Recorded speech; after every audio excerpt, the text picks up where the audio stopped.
चलो देखोगे इधर, आज हम लोग देखेंगे, क्या देखेंगे, 2021 का हम लोग आज प्रीवियस ईयर पेपर देखेंगे जो कि सोशल साइंस का है। इसमें 40 ऑब्जेक्टिव क्वेश्चन है, एक एक करके सॉल्व करते सबको। तो पहला क्वेश्चन है कि स्वतंत्रता, समानता एवं बंधुत्व का नारा किस क्रांति की देन है। तो सबको पता होगा ये कौन से क्रांति का देन है, तो यह फ्रांसीसी क्रांति का देन है। तो बताओ फ्रांसीसी क्रांति हुई कब थी, तो 1789 ईस्वी में हुई थी। कब हुई थी, 1789 ईस्वी में। अगला क्वेश्चन है कि बिस्मार्क जर्मनी का प्रथम चांसलर बना था। मतलब बिस्मार्क जो है वह जर्मनी का पहला चांसलर कब बना था, तो 1871 में। कब बना था, 1871 में। तो बता दो ये जो बिस्मार्क है वह कौन से देश का था, कौन से देश का था, कौन से देश का था, कौन से देश का था, कौन से देश का, प्रसा का था। ठीक है, प्रसा का चांसलर पहले हुआ करता था, लेकिन इसने क्या किया था, जर्मनी का एकीकरण किया था। उसके बाद ये जर्मनी का चांसलर बन गया था। अगला, मनुष्य स्वतंत्र पैदा हुआ है किंतु वह सर्वत्र बंधनों में जकड़ा हुआ है, यह कथन किस दार्शनिक का है। मतलब कि मनुष्य जो है वह पैदा होता है कैसे, स्वतंत्र रूप से पैदा होता है, लेकिन जन्म के बाद ये बहुत सारे बंधनों में जकड़ जाता है। ये कौन बोला था, तो ये बोलने वाला कौन था, रूसो था। कौन था, रूसो। इंसान जन्म के बाद बहुत सारे बंधनों में बंध जाता है, ये मतलब स्वतंत्रता के बारे में कुछ ये बोलना चाह रहा था। अगला क्वेश्चन कि किसके कल्पनादर्श में एक आदर्श समाज की कल्पना की गई है। तो सबसे पहले हम लोग बात करते हैं कल्पना दर्श की, जिसको हम लोग यूटोपिया बोलते हैं। अब ये यूटोपिया क्या है, तो यूटोपिया एक तरह का पुस्तक है, इसको लिखने वाले क्या कौन है, तो थॉमस मुर्मू। कौन है, थॉमस मुर्मू इसको लिखने वाले हैं। ठीक है, तो आखिर ऐसे समाज की कल्पना कौन किया था, तो ऐसे समाज की कल्पना कौन करता है, तो फ्रेडरिक सॉर्यू। कौन करता है, फ्रेडरिक सॉर्यू। आखिर ये कल्पना दर्श का मतलब क्या होता है, एक ऐसा समाज जिसका होना लगभग असंभव है। मतलब एक ऐसा सात्विक समाज, मतलब कि इतना अच्छाई कि ऐसा होना संभव नहीं है। अगला, यंग इटली, क्या है अगला क्वेश्चन, यंग इटली की स्थापना किसने की थी। तो बताओ यंग इटली की स्थापना कौन किया था, तो जिउसेप्पी मैत्सिनी। कौन किया था, जिउसेप्पी मैत्सिनी। बताओ यंग इटली की स्थापना कब की गई थी, यह एक तरह का पार्टी है, ठीक है, संगठन है। इसकी स्थापना कब की गई थी, तो 1831 ईस्वी में की गई थी। कहां पे, इटली में की गई थी। बहुत बढ़िया, ठीक है। अगला है, असहयोग आंदोलन की समाप्ति किस घटना से हुई।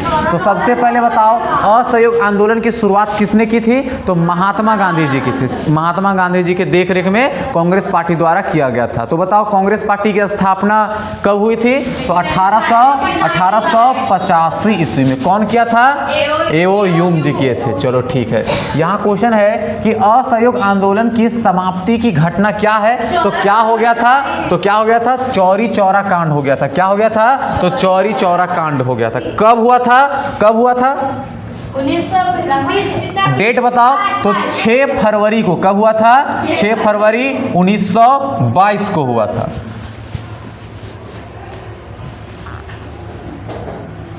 अगला क्वेश्चन, भारत छोड़ो आंदोलन की शुरुआत कब की गई। तो भारत छोड़ो आंदोलन की शुरुआत कब की गई थी, 1942 को की गई थी। ठीक है, और इसी में शायद नारा दिया जाता है महात्मा गांधी जी द्वारा। कौन सा नारा, करो या मरो। ठीक है, करो या मरो। इसको अगस्त क्रांति भी कहते, क्या कहते हैं, अगस्त क्रांति, क्योंकि यह अगस्त के महीने में हुआ था। ठीक है, कब हुआ, कब था, अगस्त के महीने में, इसलिए इसको अगस्त क्रांति के नाम से भी जाना जाता है। अगला है, गद्दर पार्टी की स्थापना किसने की थी। ये जो गद्दर पार्टी है, कौन किया था, लाला हरदयाल जी किए थे। अब ये गद्दर पार्टी कहाँ है, तो अमेरिका में इस पार्टी की स्थापना की गई थी। लोग भारत से बाहर, मतलब भारत से अंग्रेजों को बाहर निकालने के लिए लोग भारत से बाहर क्या कर रहे थे, पार्टी का निर्माण कर रहे थे। उसमें लाला हरदयाल जी क्या किए थे, अमेरिका में गद्दर पार्टी की स्थापना किए थे। ठीक है, और भारत के आंदोलनों को यहाँ देख रहे थे।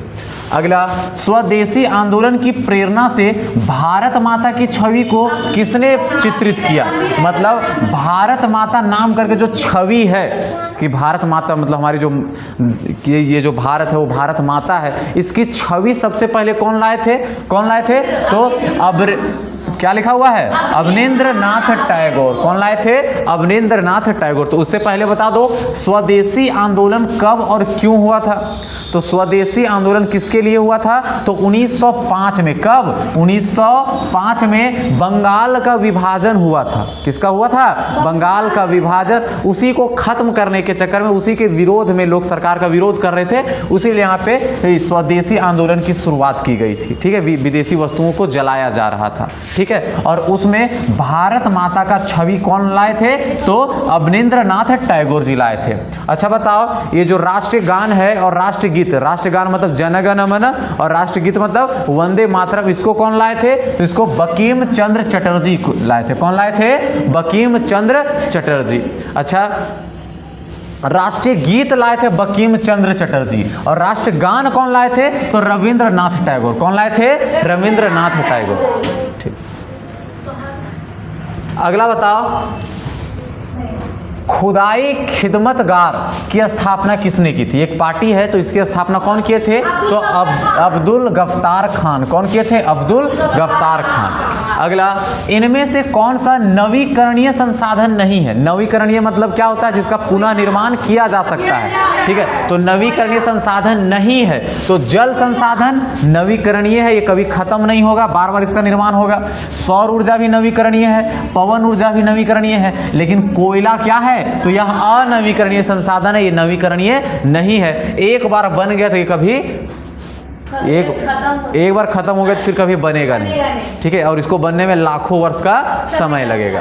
अगला, कितने किलोमीटर के बाद किसी देश का महासागरीय संसाधन का अधिकार नहीं रहता? मतलब कि मतलब समुद्र की ओर अगर हम लोग जाएं तो कितने किलोमीटर के बाद अगर हम लोग बात करें तो उसका जो अधिकार है वो कोई देश को नहीं रहता। मतलब इस देश की जितने भी चीज है उसका अधिकार किसके ऊपर है? तो देश के सरकार को है। लेकिन समुद्र में मतलब देश से कितने किलोमीटर की दूरी तक का अधिकार है जो देश के पास ही रहता है? तो वो है कितना? तो वो है 200 किलोमीटर। कितना? 200 किलोमीटर। कितना? 200 किलोमीटर तक ये संसाधन जो है वह देश के अंतर्गत रहता है, जिसको राष्ट्रीय संसाधन बोलते हैं। और 200 किलोमीटर के बाद जो संसाधन है उसको अंतर्राष्ट्रीय संसाधन कहते हैं। ठीक, अगला क्वेश्चन कि भारत के कुल क्षेत्रफल में कितने प्रतिशत क्षेत्र पर पठारी भाग पाया जाता है? पठारी भाग का कहने का मतलब है हल्का सा ऊंचा वाला जगह, ना कि पहाड़ जैसा। ठीक है, ये हल्का सा ऊंचा जगह, तो इसको क्या बोलेंगे हम लोग? 27%। 27% भाग जो है हमारे यहाँ वह पठारी क्षेत्र है। ठीक है, उसके बाद देखो, मृदा अपरदन का कौन सा कारण नहीं है? मृदा अपरदन का मतलब होता है कि धरती का जो सबसे ऊपरी भाग है, जो उपजाऊ मिट्टी है, उसका खत्म हो जाना मृदा अपरदन कहलाता है। ठीक है, तो मृदा अपरदन किसके कारण नहीं होता है? तो पानी के कारण होता है। अगर मिट्टी ज्यादा मतलब यहाँ का मिट्टी उपजाऊ है, अगर पानी इधर से बहा दिया जाए तो ऊपर वाला कण बह जाएगा और यहाँ मृदा अपरदित हो जाएगा। हिम, अगर इसके ऊपर बर्फ गिर जाए तो वो भी मृदा अपरदित हो गया। हवा जोर से आया, सारे मिट्टी के कण को उड़ा ले गया तो मृदा अपरदन हो जाएगा। लेकिन वन जो है वह मृदा अपरदन को रोकता है, यह इसका कारण नहीं है। तो इसका सही आंसर क्या होगा? वन हो जाएगा। अगला, भारत में उपलब्ध स्तनधारियों में से कितने प्रतिशत को लुप्त होने का खतरा है? यहाँ जो क्वेश्चन है कि भारत में जो स्तनधारी जीव है, कौन है? स्तनधारी जो जीव हैं उनमें से कितने प्रतिशत जो अभी लुप्त होने के कगार पे? स्तनधारी मतलब जानते हो? स्तनधारी मतलब कौन? स्तनधारी मतलब जो सीधे बच्चे के रूप में जन्म लेते हैं, जो माँ का दूध पीते हैं। ठीक है, उसी को बोलते हैं स्तनधारी जीव। अब इसमें से कितने लोग अभी लुप्त होने के कगार पर है? तो 20%। कितना? 20% जीव जो है भारत में लुप्त होने के कगार पर है। 20%, ये बहुत बड़ा होता है। ठीक है, लेकिन स्तनधारी न दे करके यहाँ पे वनस्पति अगर लिख देता तो कितने प्रतिशत वनस्पति हमारे यहाँ लुप्त होने के कगार पर है? तो 10%। कितना? 10%। इसको याद रखोगे कि वनस्पति की बात करेगा तो 10%, स्तनधारी जीवों की बात करेगा तो 20%। ठीक है, अगला, सदाबहार वन सदाबहार वृक्ष चीड़ एक औषधि वनस्पति है, यह किस राज्य में पाया जाता है? तो सबसे पहले चीड़ जो है यह सदाबहार वृक्ष है, मतलब यह उष्णकटिबंधीय वर्षा वन वाले क्षेत्रों में उपजने वाला है, जहां पानी ज्यादा गिरता है वैसे जगह पर यह उपजने वाला है, और यह पहाड़ी क्षेत्रों में भी उपजने वाला है। कहाँ? पहाड़ी क्षेत्रों में। ठीक है, तो यही बोल रहा है कि जो चीड़ है वह कौन से राज्य में पाया जाता है? तो इनमें से पहाड़ी क्षेत्र कौन सा है? कौन है? हिमाचल प्रदेश। कौन है? हिमाचल प्रदेश। हिमाचल प्रदेश में चीड़ का पौधा पाया जाता है। अगला है कि पेड़ एक विशेष असीमित दयालु तथा उदारपूर्ण जीवधारी है। क्या? कि पेड़ जो है वह विशेष असीमित दयालु उदारपूर्ण जीवधारी है, जो अपने सतत पोषण के लिए कोई मांग नहीं करता और दानशीलता पूर्वक अपने जीवन की क्रियाओं को भेंट करता है। यह सभी की रक्षा करता है और स्वयं पर कुल्हाड़ी चलाने वाले विनाशक को भी छाया प्रदान करता है। इसका कहने का मतलब है कि पेड़ जो है वह बहुत ही ज़्यादा दयालु है और उदारपूर्ण जीवधारी है। ठीक है, और यह अपने सतत पोषणीय के लिए, मतलब अपने आप के विकास के लिए कोई चीज़ का मांग नहीं करता कि हमको तुम ये चीज़ दो तभी हम बड़े होंगे, ये होंगे, ऐसा मांग ये नहीं करता। यह इतना दानशील चीज़ है कि अपने जीवन का हर चीज़ क्या करता है? दूसरों को भेंट में दे देता है, और जो इसके ऊपर कुल्हाड़ी चलाने के लिए आते हैं यह उनको भी छाया देता है। ठीक है, तो यह कथन किसका था? तो यह कथन किसका है? तो महात्मा गांधी का। ये पेड़ को बचाने के लिए इतना बड़ा ये लाइन बोलते हैं कि पेड़ क्या है? ये बहुत ही ज़्यादा दयालु और उदारपूर्ण जीवधारी है। ठीक है, ये कथन किसका है? महात्मा गांधी का। अगला, विश्व में कुल आयतन का लगभग कितना प्रतिशत भाग महासागरों में पाया जाता है? इसका कहने का मतलब है कि विश्व में जितना प्रतिशत पानी है उसका कितना प्रतिशत आयतन का, उसके आयतन का कितना प्रतिशत पानी जो है वह केवल समुद्र में पाया जाता है। तो समुद्र में पानी कितना पाया जाता है? अगर मान लो पूरा का पूरा 10 बाल्टी पानी है या 100 बाल्टी पानी है, 100 बाल्टी में से कितना बाल्टी केवल समुद्र में ही पाया जाता है? तो उसमें कितना? तो 96.5% पानी जो है वह कहाँ पाया जाता है? समुद्र में पाया जाता है। कहाँ पाया जाता है? समुद्र में पाया जाता है। और 1% पानी, इसमें से 1% पानी ही केवल क्या है? पीने योग्य है, जिसको हम लोग मीठा पानी बोलते हैं। क्या बोलते हैं? मीठा पानी बोलते हैं। ठीक है, अगला है बहुराष्ट्रीय बहुउद्देशीय परियोजनाओं का कौन सा लाभ है? बहुउद्देशीय परियोजना का मतलब कि बांध बनाने से क्या क्या फायदा होता है? अगर एक नदी बह रही है, इसके ऊपर अगर हम लोग बांध बना दे तो इधर का पानी, सारा का सारा पानी क्या हो जाएगा? इधर रुक जाएगा। तो इससे कौन सा लाभ होगा? लाभ ये होगा कि बाढ़ पर नियंत्रण। ज़्यादा पानी होने की वजह से पानी बाहर आ जाता था और इधर वाले एरिया में बाढ़ आ जाता था। इसलिए अगर हम लोग यहाँ पे बांध बना देंगे, डैम बना देंगे, तो पानी को कंट्रोल किया जा सकता है और पानी को रोक के बहाया जा सकता है ताकि इधर पानी ना घुसे। अगला, सिंचाई की सुविधा। अगर पानी को हम लोग रोक देंगे तो बहुत लंबे समय तक इतना दूर तक फैला हुआ पानी का उपयोग कर पाएंगे, पानी जल्दी बह के नहीं खत्म होगा। अगला, जल विद्युत उत्पादन, मतलब ये डैम बनाकर हम लोग यहाँ पे टरबाइन लगाकर विद्युत का उत्पादन कर सकते हैं। इसलिए इसका सही आंसर क्या हो जाएगा? उपरोक्त सभी इसका सही आंसर हो जाएगा।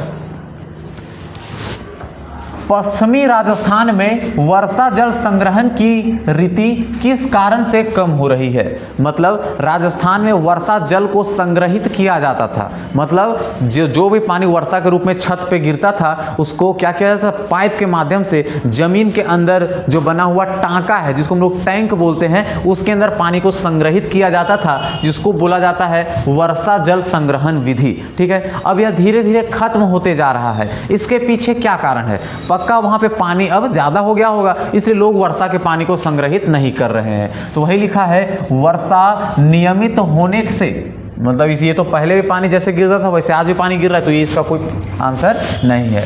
अगला, इंदिरा गांधी नहर से क्या लिखा हुआ है? 12मासी जल की सुविधा। तो ये बिल्कुल सही है। क्या? कि इंदिरा गांधी का जो नहर बन चुका है, इंदिरा गांधी नहर जो बन चुका है, जिसको पहले हम लोग राजस्थान नहर के नाम से भी जानते थे। ठीक है, और यह कहाँ है? तो पंजाब में हरीके नामक गाँव है, वहाँ पे व्यास नदी और सतलुज नदी का संगम स्थल है। वहाँ पे एक डैम बना पड़ा है और उस डैम डैम का नाम है भाखड़ा नागल बांध। क्या नाम है? भाखड़ा नागल बांध। वहाँ से बहुत बड़ा नहर निकला है, भारत का सबसे बड़ा नहर निकला है, जिसका नाम इंदिरा गांधी नहर है। और ये पूरे राजस्थान को हरे भरे करके रखे हुए है, और इसी के वजह से वहाँ पे पानी की कमी अब नहीं हो रही है, जिस वजह से लोग वर्षा जल संग्रहण को एकदम खत्म कर चुके हैं। ठीक है, अगला क्वेश्चन देखो कि किस देश की राष्ट्रीय आय को उसकी कुल जनसंख्या से भाग देने पर निम्नलिखित में से क्या प्राप्त होगा? मतलब राष्ट्रीय आय को अगर हम लोग उसकी जनसंख्या से भाग देंगे तो क्या प्राप्त होगा? तो प्रति व्यक्ति आय। यहाँ प्रति व्यक्ति आय का डिफिनेशन क्या है? देश के राष्ट्रीय आय को उसकी जनसंख्या के अनुपात के, देश की राष्ट्रीय आय और उसकी जनसंख्या के अनुपात को क्या बोलते हैं? प्रति व्यक्ति आय बोलते हैं। वही राष्ट्रीय आय और जनसंख्या के अनुपात को प्रति व्यक्ति आय बोलते हैं। तो इसका सही आंसर क्या हो जाएगा? प्रति व्यक्ति आय। क्या हो जाएगा? प्रति व्यक्ति आय। और सकल घरेलू उत्पाद का मतलब क्या होता है? जीडीपी। क्या इसी को बोलते हैं ना, जीडीपी। जीडीपी का फुल फॉर्म क्या होता है? Growth domestic product. इसका मतलब होता है कि देश के सबसे अंतिम वस्तुओं का मूल्य तथा सेवाओं के मूल्य के योग को क्या बोलते हैं हम लोग? यहाँ पे सकल घरेलू उत्पाद बोलते हैं। बताओ मानव विकास सूचकांक कौन जारी करता है? यूएनडीपी जारी करता है। यूएनडीपी का फुल फॉर्म क्या होता है? United Nation Development Programme. ठीक है, अब बताओ यहाँ पे मानव विकास सूचकांक का शॉर्ट नेम क्या है? एचडीआई। क्या है? HDI, human development index. ठीक है, अगला, एक अमीर परिवार की लड़की के लिए विकासात्मक लक्ष्य क्या होना चाहिए? मतलब एक अमीर घर की लड़की है, वह विकास करेगी, इसका लक्ष्य क्या होना चाहिए? पहला, उसको अधिक दिन तक काम मिले। अब जब वो अमीर है तो ज़्यादा काम करके क्या करेगी? ये कोई काम का भी नहीं है। उसके भाई को जितनी स्वतंत्रता मिल रही है उतना ही स्वतंत्रता उसको भी मिले, तो ये बिल्कुल सही है, क्योंकि वह अमीर घर की है, उसको पैसे कौड़ी से कोई मतलब नहीं, उसको मजदूरी से भी कोई मतलब नहीं, उसको बिजली से भी कोई मतलब नहीं, तो उसको बस इस एक चीज से मतलब है, स्वतंत्रता से। किससे? स्वतंत्रता से। अगला, शिशु मृत्यु दर क्या सूचित करता है? मतलब शिशु मृत्यु दर क्या सूचित करता है? तो किसी वर्ष 1000 जीवित बच्चों में से जो बच्चा जन्म, मतलब 1000 जीवित बच्चों में से जो बच्चा क्या हो गया? मर गया, उनके अनुपात को क्या बोलते हैं? शिशु मृत्यु दर। मान लो एक वर्ष जाके 1000 बच्चों का जन्म हुआ, 1000 बच्चे जब जन्म ले लिए तो एक साल के भीतर लगभग 10 बच्चे की मृत्यु हो गई। इसी को हम लोग बोलेंगे शिशु मृत्यु दर। क्या बोलेंगे? शिशु मृत्यु दर।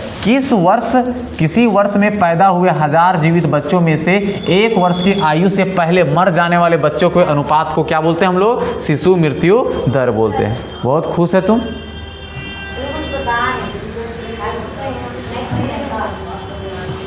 नहीं, रहो।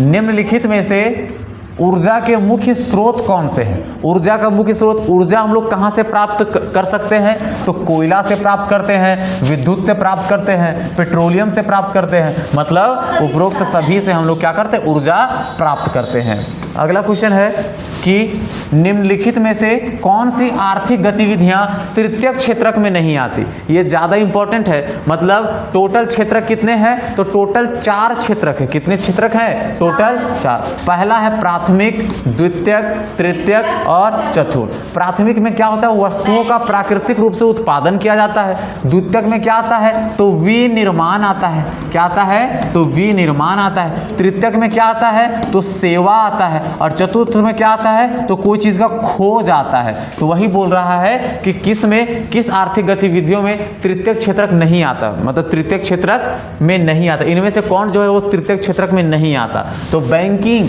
ये सेवा है, अध्यापन सेवा है, उसके बाद कॉल सेंटर पर काम करना ये भी सेवा है, लेकिन मधुमक्खी पालन ये प्राथमिक में आ जाएगा। किस में आ जाएगा? प्राथमिक। तो इसका सही आंसर ऑप्शन नंबर बी हो जाएगा। मनरेगा का विस्तारित रूप क्या है? तो बताओ मनरेगा सबसे पहले आया कब था? तो 2005 में आया था। मनरेगा का फुल फॉर्म क्या होता है? तो महात्मा गांधी राष्ट्रीय ग्रामीण रोजगार गारंटी अधिनियम। इसके तहत कितने दिनों की रोजगार की गारंटी दी जा रही है? 100 दिनों की रोजगार की गारंटी दी जा रही है। अगर रोजगार नहीं मिला तो क्या दिया जाएगा? तो बेरोजगारी भत्ता दिया जाएगा। ठीक है, और काम कहाँ मिलेगा? तो अपने आसपास के क्षेत्र में ही मिलेगा। ठीक ठीक है। 100 दिनों तक। हाँ, अगला क्वेश्चन, किसी वर्ष में उत्पादित के कुल मूल्य को सकल घरेलू उत्पाद कहा जाता है। सकल घरेलू उत्पाद किसको कहा जाएगा? तो सभी अंतिम वस्तुओं का मूल्य तथा सेवाओं का मूल्य को क्या बोलते हैं? सकल घरेलू उत्पाद। मतलब सभी अंतिम वस्तुओं का मूल्य, वस्तु का मूल्य नहीं। जैसे बताए थे ना कि अगर हम धान की खेती कर रहे हैं तो धान का मूल्य नहीं जोड़ेंगे, इसका अंतिम जो चीज बन रहा है, जैसे चावल, चावल का मूल्य हम लोग को इसमें जोड़ना है, ना कि धान का। ठीक है, तो अंतिम वस्तुओं का मूल्य तथा सेवाओं के मूल्य के योग को ही हम लोग क्या बोलते हैं? जीडीपी बोलते हैं, सकल घरेलू उत्पाद बोलते हैं। ठीक है, इसका सही आंसर दूसरा हो जाएगा। अगला देखो, सलमा एक सरकारी अस्पताल में काम कर रही है, तो बताओ वह किस क्षेत्र में है? सरकारी अस्पताल में काम कर रही है तो वह संगठित है। लेकिन अगर यहाँ पे ऑप्शन में संगठित नहीं रहता और ऑप्शन में तृतीयक क्षेत्रक रहता तो तृतीयक होता। क्यों? क्योंकि वह सेवा देने का काम कर रही है।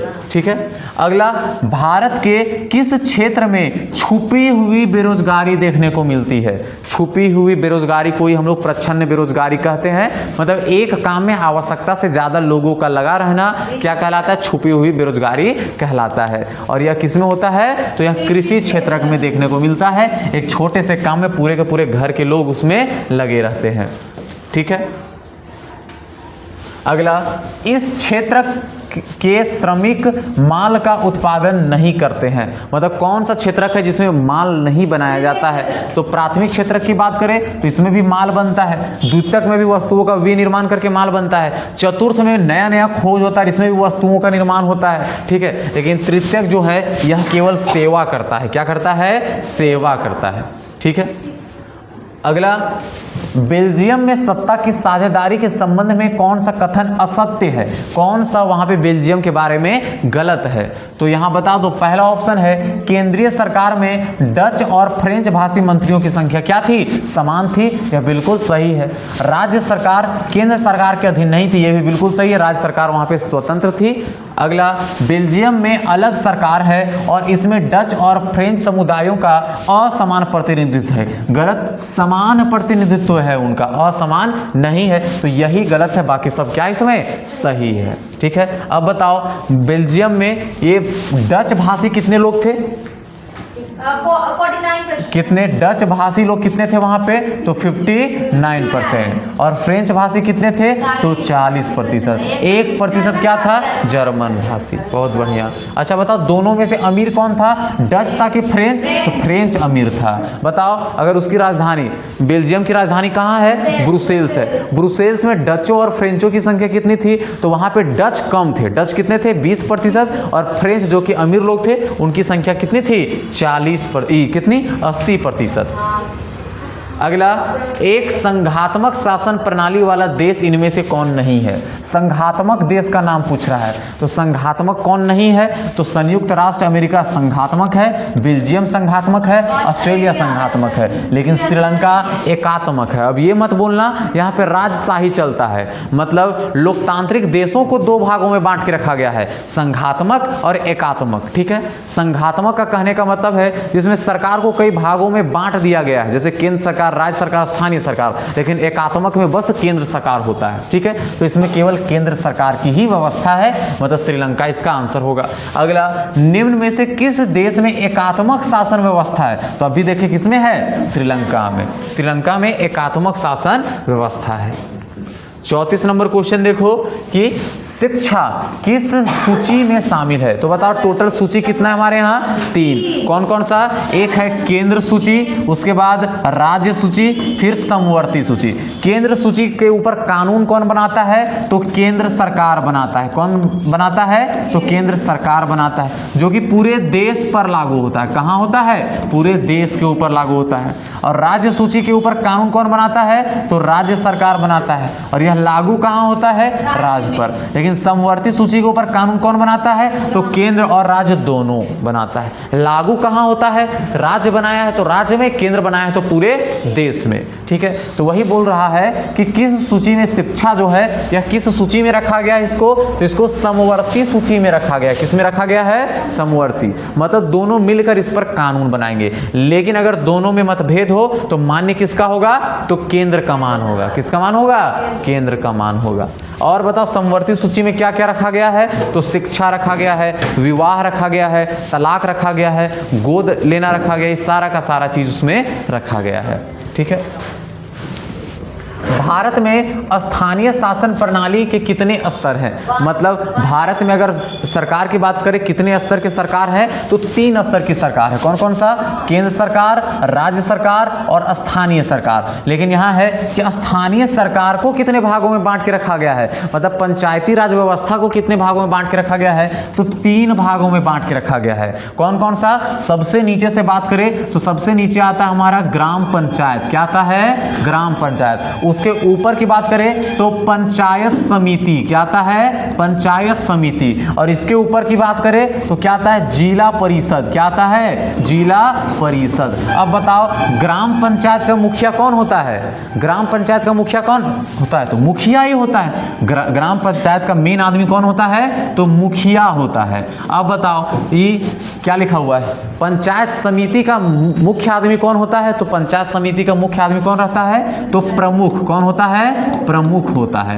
और जिला परिषद का मुख्य आदमी कौन होता है, तो इसको हम लोग क्या बोलते हैं, चेयरमैन बोलते हैं। क्या बोलते हैं, चेयरमैन बोलते हैं। मतलब अगर कोई गांव है, कोई पंचायत है, तो उसका मालिक मुखिया हो गया, कोई ब्लॉक है तो उसका मालिक प्रमुख हो गया, और कोई जिला है तो उसका मालिक कौन हो गया, चेयरमैन हो गया। कौन हो गया, चेयरमैन हो गया।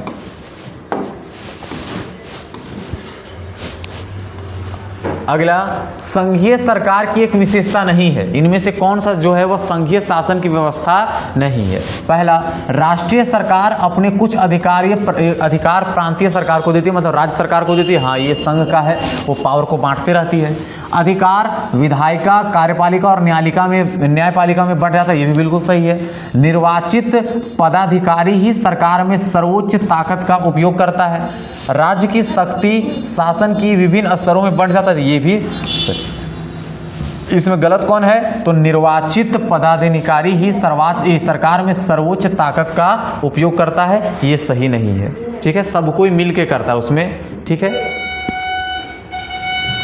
निम्न में से कौन सुमेलित नहीं है, कौन गलत है, तो बताओ। संघ सूची में क्या आएगा, तो संघ सूची में पुलिस आएगा, क्या कृषि आएगा, व्यापार आएगा, तो ये सब नहीं आएगा। राज्य सूची में प्रतिरक्षा, बैंकिंग, संचार, ये भी नहीं आएगा। जबकि संघ सूची का ये है और ये राज्य सूची का है। समवर्ती सूची में क्या आ जाएगा, वन आ जाएगा, विवाह आ जाएगा, उत्तराधिकार आ जाएगा। तो इसका सही आंसर समवर्ती सूची है। क्या है, समवर्ती सूची इसका सही है, बाकी सब गलत है।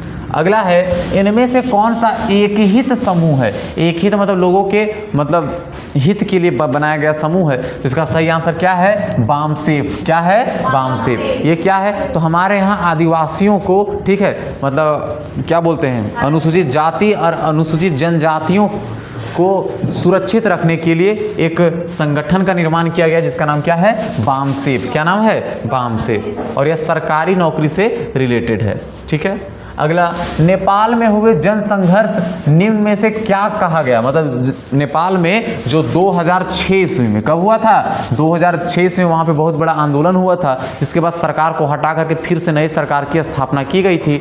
उस आंदोलन को क्या कहा गया है, तो उसको कहा गया है लोकतंत्र के लिए दूसरा आंदोलन। इससे पहले भी एक बहुत बड़ा आंदोलन किया गया था, जिसमें राजशाही को हटा दिया गया था। ठीक है, लेकिन राजशाही पूर्ण रूप से खत्म नहीं हुई थी, राजशाही भी था थोड़ा थोड़ा, लेकिन उसके बाद फिर से यहाँ पे हुआ और थोड़ा थोड़ा जो भी राजशाही बचा हुआ था उसको पूरे खत्म कर दिया गया। इसको बोला गया लोकतंत्र के लिए दूसरा आंदोलन। लास्ट क्वेश्चन है कि लोकतंत्र और जनसंघर्ष का संबंध में क्या असत्य है, मतलब लोकतंत्र और जनसंघर्ष, जनसंघर्ष मतलब लोगों का आंदोलन, लोग जो आंदोलन करते हैं, इन दोनों में क्या संबंध है, मतलब क्या संबंध है, उसके बारे में निम्न में से कौन सा गलत है। मतलब जो भी यहाँ पे संबंध के बारे में लिखा है दोनों में, लोकतंत्र और जनसंघर्ष में, तो इनमें से कौन सा गलत है। पहला कि लोकतंत्र का जनसंघर्ष के माध्यम से विकास अवरुद्ध होता है, तो ये पूरा का पूरा गलत है, पहला ही गलत है। जब तक लोग यहाँ पे संघर्ष नहीं करेंगे, लोग आंदोलन नहीं करेंगे, लोकतंत्र का पहचान